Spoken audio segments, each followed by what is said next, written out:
नमस्कार। जीजी न्यूज के इस विशेष बुलेटिन में आप सभी का स्वागत है। मैं हूं आपके साथ भावना नैयर और मेरे साथ है मेरे सहयोगी शरद मुदगल, जो आप तक सांकेतिक भाषा में खबरें प्रस्तुत करेंगे। शुरुआत करते हैं सुबह की सुर्खियों के साथ। संभल में रोक के बावजूद राहुल गांधी की आज संभल जाने की तैयारी। संभल डीएम ने पड़ोसी जिले के अधिकारियों को पत्र लिखकर अपनी सीमा में रोकने को कहा।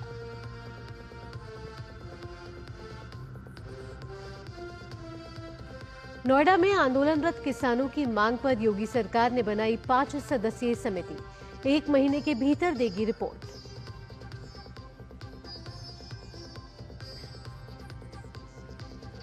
महाराष्ट्र के नए मुख्यमंत्री का नाम आज होगा तय। भाजपा विधायक दल की बैठक के बाद महायुति की बैठक में नए सीएम के नाम पर लगेगी मोहर।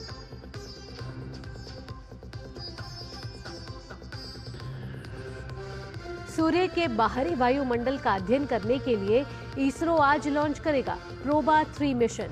यूरोपीय अंतरिक्ष एजेंसी के डबल सैटेलाइट का करेगा प्रक्षेपण।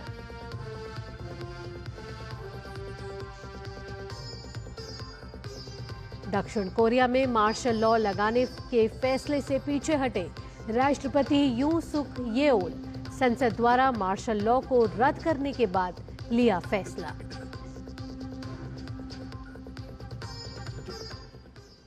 अब खबरें विस्तार से। लोकसभा में नेता प्रतिपक्ष राहुल गांधी आज उत्तर प्रदेश के संभल जाने की तैयारी में हैं। राहुल गांधी आज सुबह 10 बजे दिल्ली से संभल के लिए रवाना होंगे। हालांकि प्रशासन ने वहां किसी भी बाहरी व्यक्ति के प्रवेश पर 10 दिसंबर तक रोक लगा रखी है।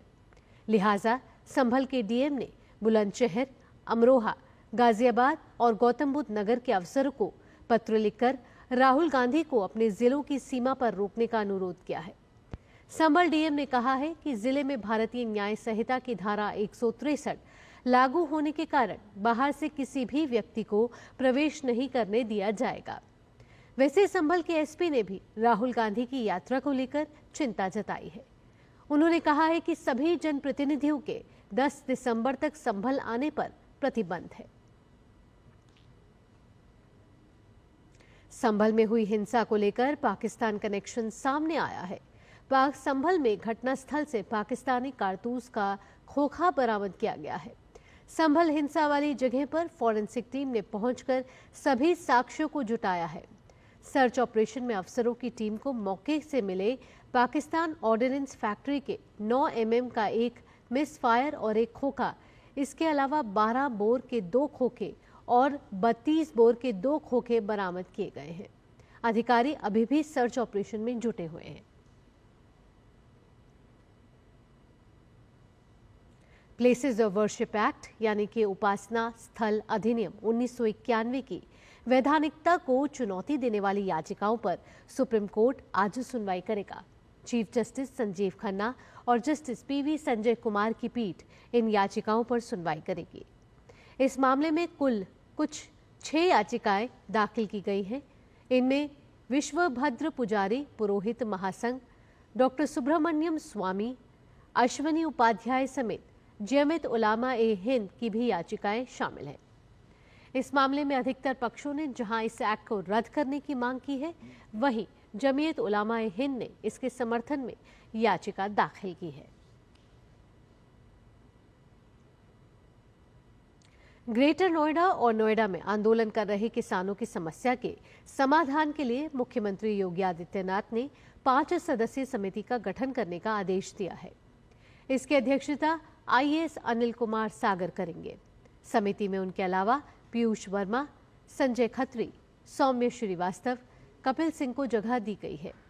ये समिति 1 महीने में अपनी रिपोर्ट और अनुशंसा सरकार को सौंपेगी। उपराष्ट्रपति जगदीप धनखड़ ने किसानों की समस्याओं के समाधान को सरकार की सर्वोच्च प्राथमिकता करार देते हुए कहा है कि देश के विकास में किसानों का महत्वपूर्ण योगदान है। उपराष्ट्रपति धनखड़ ने कल मुंबई में भारतीय कृषि अनुसंधान परिषद, केंद्रीय कपास प्रौद्योगिकी अनुसंधान केंद्र के शताब्दी समारोह को संबोधित करते हुए कहा कि कृषि क्षेत्र के मुद्दों का समाधान शासन की सर्वोच्च प्राथमिकता होना चाहिए। केंद्रीय कृषि एवं किसान कल्याण मंत्री शिवराज सिंह चौहान ने भी इस अवसर पर उपस्थित थे। जगदीप धनखड़ ने स्पष्ट किया कि किसानों के कल्याण के बिना विकसित राष्ट्र की कल्पना नहीं की जा सकती। महाराष्ट्र के नए मुख्यमंत्री के नाम पर बना सस्पेंस आज खत्म हो जाएगा। नई सरकार की शपथ ग्रहण की तैयारियों के बीच मुंबई में आज भाजपा विधायक दल की अहम बैठक बुलाई गई है। आज सुबह करीब 11 बजे स्थित विधान भवन में होने वाली इस बैठक में केंद्रीय पर्यवेक्षकों विजय रूपाणी और निर्मला सीतारमण की मौजूदगी में पार्टी के नवनिर्वाचित विधायक अपना नेता चुनेंगे। भाजपा की तरफ से मुख्यमंत्री पद के लिए देवेंद्र फडणवीस सबसे प्रबल उम्मीदवार माने जा रहे हैं। भाजपा विधायक दल की बैठक के बाद महायुति की बैठक भी होगी, जिसमें गठबंधन के सभी दल शामिल होंगे। इस बैठक के बाद राज्य के नए मुख्यमंत्री के नाम पर मोहर लग जाएगी। इसके बाद महायुति के नेता राज्यपाल से मिलकर सरकार बनाने का दावा पेश करेंगे। कल 5 दिसंबर को मुंबई के आजाद मैदान में शपथ ग्रहण समारोह होगा।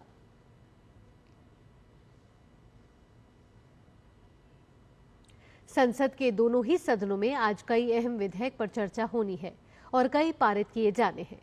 लोकसभा में 2 विधेयक, रेल संशोधन विधेयक 2024 और आपदा प्रबंधन संशोधन विधेयक 2024 विचार और पारित किए जाने के लिए पेश किए जाएंगे। रेल मंत्री अश्विनी वैष्णव रेल संशोधन विधेयक 2024 को सदन में चर्चा के लिए पेश करेंगे। विधेयक के माध्यम से रेल अधिनियम 1989 में संशोधन किए जाएंगे। इसके साथ ही गृह मंत्री अमित शाह आपदा प्रबंधन संशोधन विधेयक 2024 को लोकसभा में चर्चा और पारित किए जाने के लिए पेश करेंगे। इस विधेयक के माध्यम से आपदा प्रबंधन अधिनियम 2005 में संशोधन किए जाएंगे। इसके साथ ही लोकसभा महासचिव राज्यसभा में पारित तेल क्षेत्र विनियमन तथा विकास संशोधन विधेयक 2024 से जुड़ी जानकारी को सदन में साझा करेंगे। लोकसभा की बात की जाए तो लोकसभा में कल बैंककारी विधियां संशोधन विधेयक 2024 पर चर्चा हुई थी। चर्चा के बाद विधेयक को लोकसभा से पारित कर दिया गया। वहीं राज्यसभा में आज बॉयलर विधेयक 2024 विचार और पारित किए जाने के लिए पेश होगा।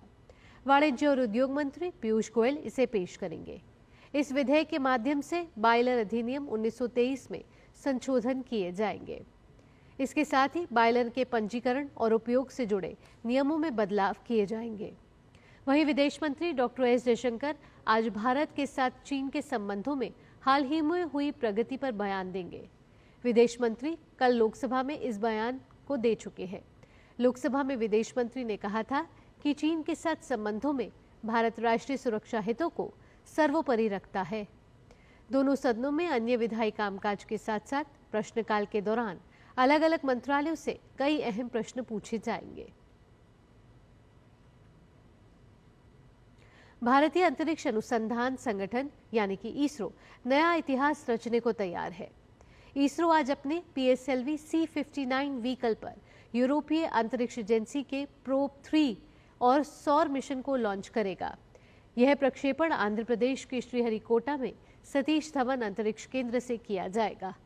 प्रोबा 3 मिशन यूरोपीय अंतरिक्ष एजेंसी का एक in orbit demonstration IOD mission है।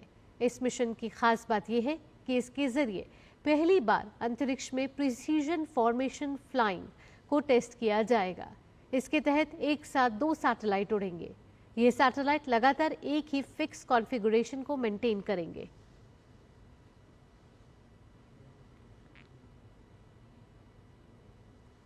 बढ़ते आगे, दक्षिण कोरिया में राष्ट्रपति यू सुक येउल ने आज तड़के आपातकालीन मार्शल लॉ को हटाने की घोषणा की है। नेशनल असेंबली द्वारा मार्शल लॉ को समाप्त करने के लिए वोट करने के बाद उन्होंने ये फैसला लिया। न्यू की कैबिनेट ने मार्शल लॉ प्रवर्तन को समाप्त करने के लिए एक प्रस्ताव को मंजूरी दे दी।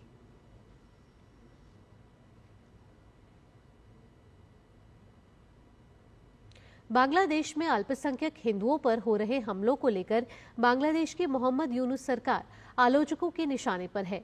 ब्रिटेन में भारतीय मूल की सांसद प्रीति पटेल ने इस हिंसा पर नाराजगी जाहिर की है और साथ ही ब्रिटेन की सरकार से बांग्लादेश में जीवन की रक्षा और धार्मिक विश्वास के आधार पर हिंसा और उत्पीड़न पर रोक के लिए ठोस कार्रवाई की मांग की है।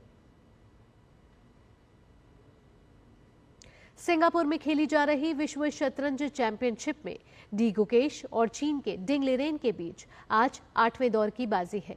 भारतीय ग्रैंडमास्टर डी गुकेश कल 7वीं बाजी सफेद मोहरों से खेलने के बावजूद जीत हासिल नहीं कर पाए। कल खेली गई 7वें दौर की बाजी ड्रॉ रही।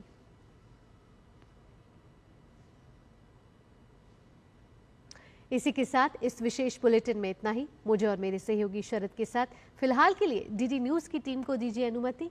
नमस्कार।